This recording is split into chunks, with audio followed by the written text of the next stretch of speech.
Hello प्यारे साथियों, स्वागत है आप सभी का आपके अपने YouTube चैनल ट्यूशन विद मैंक पर। मैं मैंक आप सभी का साथियों इस चैनल पर हार्दिक स्वागत करता हूं। तो साथियों क्वेश्चन नंबर 2 प्रश्नावली 1.2 का आपका चल रहा था। इसका पार्ट नंबर 4 आज की क्लास में होने वाला है। क्लास 12 मैथ पहला चैप्टर आपका चल रहा है, ठीक है।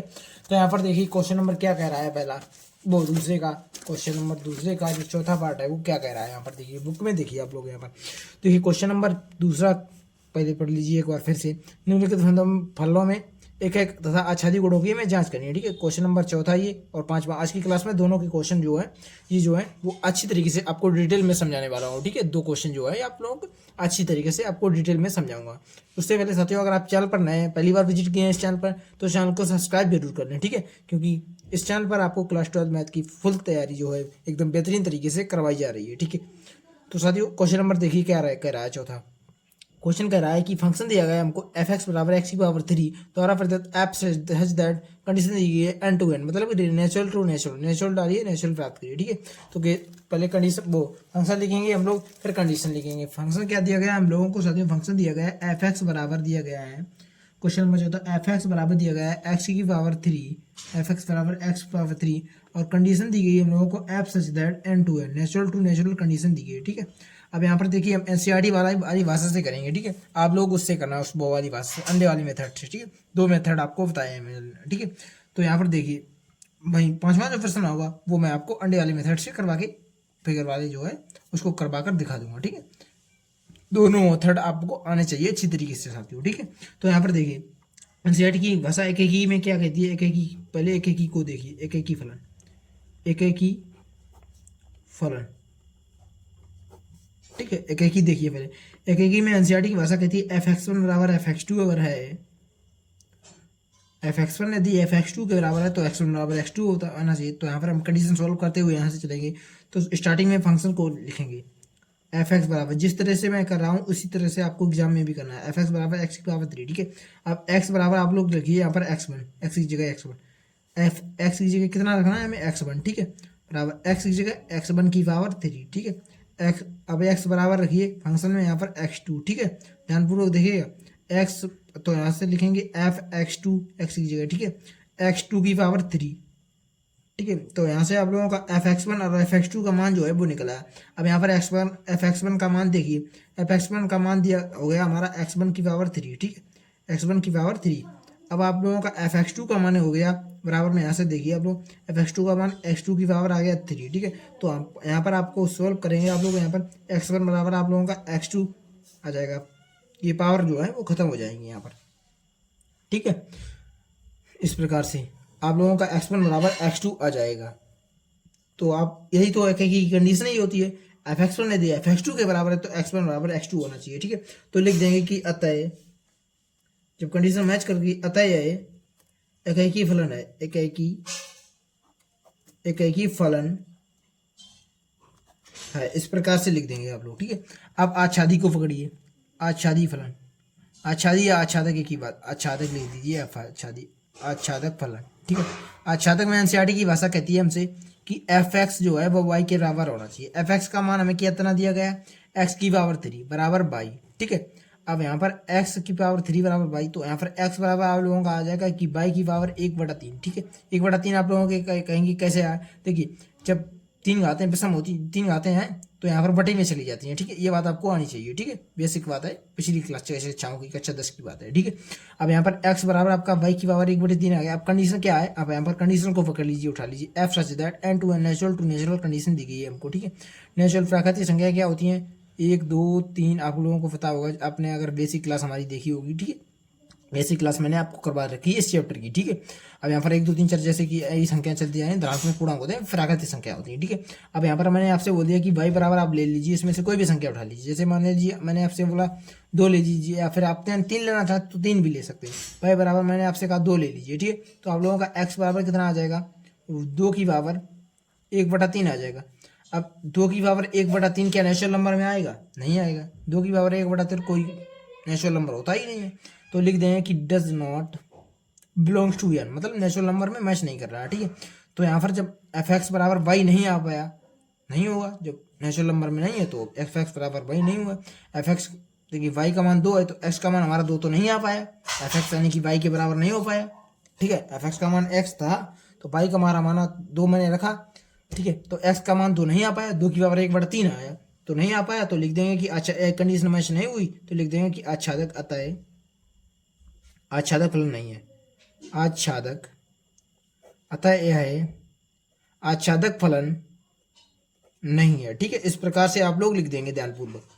अब यहाँ पर एक है कि आच्छादक की जांच कर दी। इस क्वेश्चन नंबर 2 के 4th पार्ट जो हमारा था वो अच्छी तरीके से हम लोगों ने कर लिया है यहाँ पर। अब यहाँ पर इतना जो पेज जो है वो हमारा फिल हो चुका है, ठीक है। अब यहाँ से देखिए 5वां पार्ट, इसमें देखिए बुक में आपको लोगों को दिखाएंगे, पहले क्वेश्चन दिखाएंगे, इसके बाद सोल्व करेंगे, ठीक है। देखिए इसमें कह रहा है कि फंक्शन दिया है, हम लोगों को फंक्शन दे रहा है साथियों। देखिए इस प्रकार से आप लोग देखेंगे, फंक्शन दे रहा है हम लोगों को f(x) = x⁻³ द्वारा प्रदत्त f such that z to z, z मतलब इंटीजर यानी कि पूर्णांक से पूर्णांक में जो है वो कनेक्शन हमें दिया गया है फंक्शन, ठीक है। तो हमारा फंक्शन क्या था साथियों, फंक्शन पहले नोट करेंगे हम लोग। फंक्शन हमें दिया गया था साथियों f(x) = x⁻³ ठीक है, द्वारा प्रदत्त f सच दैट, कंडीशन दी गई है f सच दैट एंड वो z टू z इस बार दी गई, z टू z मतलब इंटीजर टू इंटीजर मतलब पूर्णांक टू पूर्णांक, ये क्या है पूर्णांक है ये, ठीक है। और ये भी हमारा है जो पूर्णांक है, ठीक है, ये भी पूर्णांक ये भी पूर्णांक, ये दोनों हमारे जो है वो पूर्णांक हैं, ये दोनों हमारे पूर्णांक हो गए, ठीक है। अब हमें क्या है एनसीईआरटी वाली भाषा से करना है या फिर उससे, देखिए मैं आपको उस वाली भाषा से बता देता हूँ, अंडे वाली मेथड से, ये वाला क्वेश्चन जो है, ठीक है। पहले स्टार्टिंग के मैंने आपको 2 अंडे वाले मेथड से करवाए थे, अंग्रेज 2 क्वेश्चन जो मैंने जो है क्वेश्चन नंबर 2 के पार्ट के जो है वो एनसीईआरटी मेथड से करवा दिए। तो मुझे लग रहा है कि आप लोग कर लेंगे, दोनों मेथड आपको अच्छी तरीके से आ गए होंगे, ठीक है। तो चलिए मैं आपको अंडे वाला जो मेथड है हमारा हम लोगों का वो एक बार फिर से बता देता हूँ मैं आप लोगों को, ठीक है। अब देखिए यहाँ पर ये क्या आप लोगों का होता है प्रांत, ठीक है, और ये आप लोगों का क्या होता है साथियों सह प्रांत होता है, ठीक है।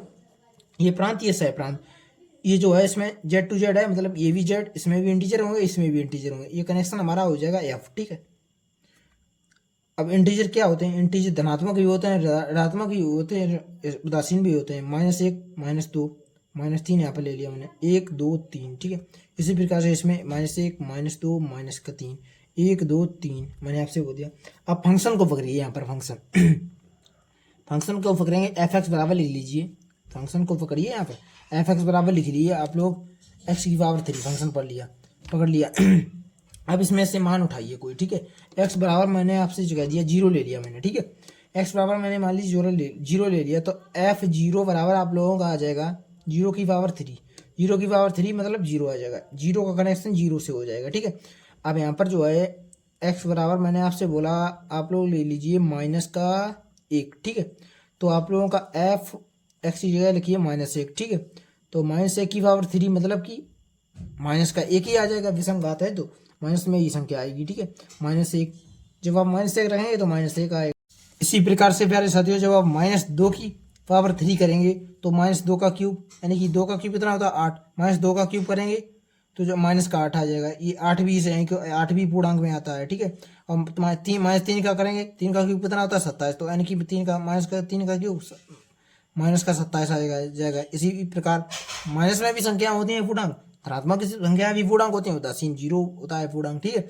अब यहाँ पर 1 रखेंगे, मैंने आपसे बोला x बराबर आप 1 रखिए, ठीक है। तो f(x) की जगह 1 रखिए, ठीक है। 1⁻³ मतलब 1 ही आएगा, तो 1 का कनेक्शन 1 से हो जाएगा, ठीक है। अब x बराबर वो 2 रखेंगे, यहाँ पर 2 रखिए, 2 का क्यूब मतलब 8 आ जाएगा, ये 8 आपका यहाँ का नीचे मिल जाएगा। और x बराबर आप लोग रखिए 3 का क्यूब कितना होता है 27 यहीं वहीं मिल जाएगा। अब आप कहेंगे कि इतनी संख्या आपको नहीं, लिमिट में आप आगे की संख्याएं भी ले सकते हैं, तब भी यही ऐसा ही दिखेगा मिलेगा। प्रांत के जो है वो सारे अवयव काम आ रहे होंगे, ठीक है। प्रांत के जो सारे अवयव होंगे, जैसे आप 4 रखेंगे तो 4 का क्यूब 16 इधर मिलेगा, ठीक है। 5 रखेंगे तो 5 का क्यूब 25 वो भी मिलेगा यहाँ पर, ठीक है। तो लिखना है आप लोगों को इस प्रकार से। यहाँ पर इतना करने के बाद ये चाहे आप करना चाहें तो कर भी सकते हैं, ये आपको अच्छी तरीके से समझाने के लिए होता है, ठीक है। ये आप समझ सकते हैं, जिससे जब आप करने लगेंगे प्रश्न को तो आप समझ के इसे बिना सोल्व किए इतना करे भी कर सकते हैं, ठीक है। आप लिखना चाहें तो लिख सकते हैं, ठीक है, फिर कॉपी भी आप बना के चलिएगा, ठीक है। अब यहाँ पर देखिए इतनी बात हमारी क्लियर हो गई, ठीक है। आप एक ही लिखिए कंडीशन, एक ही में कैसे लिखना है कि एक ही है कि नहीं है, एक ही फलन, ठीक है। एक ही फलन, एक ही कंडीशन क्या होती है, फिर वो प्रांत के सारे अवयव कम आने चाहिए, ठीक है। प्रांत के सारे अवयव का सहप्रांत में एक और केवल एक ही इमेज होना चाहिए, ठीक है। प्रांत का एक वन वन कनेक्शन, एक एक ही फलन मतलब वन वन करने, एक फंक्शन एक इमेज होना, एक अवयव एक इमेज मिल रहा है। प्रांत के सारे अवयवों का प्रत्येक अवयव जो प्रांत का है उसका एक इमेज तो मिल रहा है। -3 का इमेज, -27 मिल रहा है यहाँ पर, -2 का इमेज, -8 मिल रहा है, -1 का इमेज, -1 मिल रहा है, ठीक है। 0 का इमेज 0, 1 का इमेज 1, 2 का इमेज 8, 3 का इमेज 27, इसी प्रकार से 4 का इमेज 64, 5 का इमेज इसी प्रकार से मिल जाएंगे, 5 का 125, 6 का 216, इसी प्रकार से आपके मिलते चले जाएंगे, ठीक है। तो प्रांत के जो सारे अवयव हैं उनका एक इमेज मिल रहा है, ठीक है। तो लिखना है इस प्रकार से आपको कंडीशन लिखना है कि प्रांत के सारे अवयवों का, प्रांत के सभी या फिर लिख देना है प्रांत के प्रत्येक अवयव का सहप्रांत में, प्रांत के प्रत्येक अवयव का सहप्रांत में एक अलग और भिन्न इमेज, यानी परिसर, इमेज को परिसर कहते हैं, इमेज भिन्न इमेज प्राप्त हो रहा है। तो लिख देना है अतः यह एकाकी है। यही तो एकाकी कंडीशन होती है। प्रांत के सब प्रत्येक अवयव का सहप्रांत में एक अलग और भिन्न इमेज प्राप्त हो रहा है। अलग और भिन्न जो आपका है इमेज, एक अवयव का एक ही इमेज प्राप्त हो रहा है। ये कंडीशन देख लीजिए, यहाँ पर समझ में आ जाएगा आप लोगों का, ठीक है साथियों। प्रांत के प्रत्येक अवयव का सहप्रांत में एक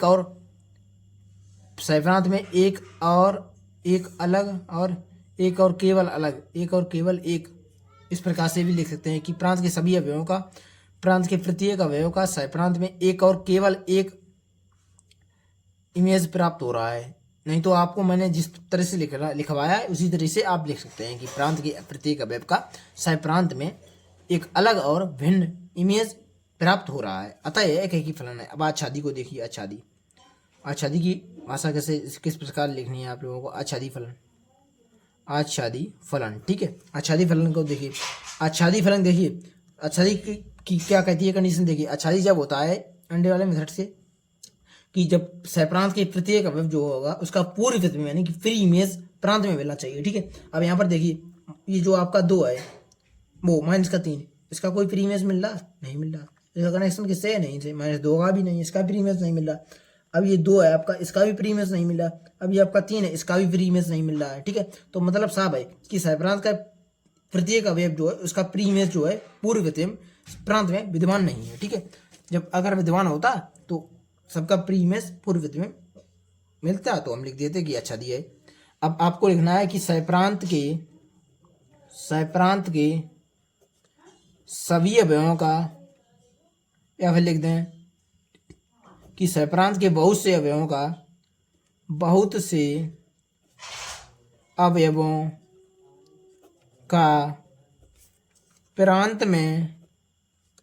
प्रांत में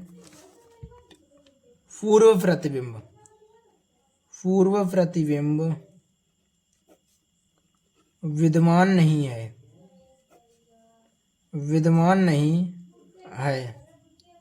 अतः यह आच्छादी फलन नहीं है।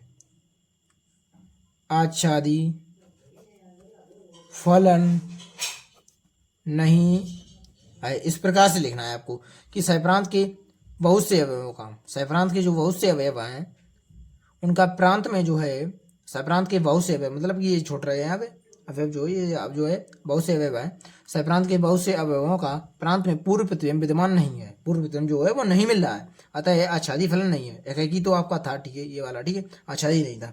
वहीं ये वाला आपका चौथा वाला था, ये एकाकी फलन है, ठीक है, ये जो है अतः आच्छादी फलन नहीं, आच्छादी नहीं है। सेम ये भी ये एकाकी था, आच्छादी नहीं, ये भी एकाकी है, अतः एकाकी है, ठीक है, ये भी एकाकी है, ये भी आच्छादक नहीं है, ठीक है। तो उम्मीद कर रहे हैं साथियों दोनों मेथड आज की क्लास में आपको एक बार फिर से मैंने आपको रिवाइज करवा दी है, ठीक है। एक एक प्रश्न आपका सॉल्व कराते हुए हम चल रहे हैं, ठीक है। एक ही प्रश्न आपके लिए ढील नहीं रहे हैं, जो ज़्यादा इजी क्वेश्चन होगा वो तो मैं ढील सकता हूँ, क्योंकि आप लोगों को प्रैक्टिस भी करनी होती है, ठीक है, जिससे आप खुद थोड़ा बहुत प्रैक्टिस भी करेंगे, ठीक है। तो साथियों मिलते हैं नेक्स्ट क्लास में। अगर आपको आज की क्लास अच्छे तरीके से समझ में आ गई है तो आप दोस्तों के साथ इस क्लास को शेयर करें, ताकि वे भी इस क्लास से पढ़कर अपनी पढ़ाई को अच्छी तरीके से कर पाएँ। तो साथियों मिलते हैं नेक्स्ट क्लास में, तब तक के लिए नमस्कार, जय हिंद।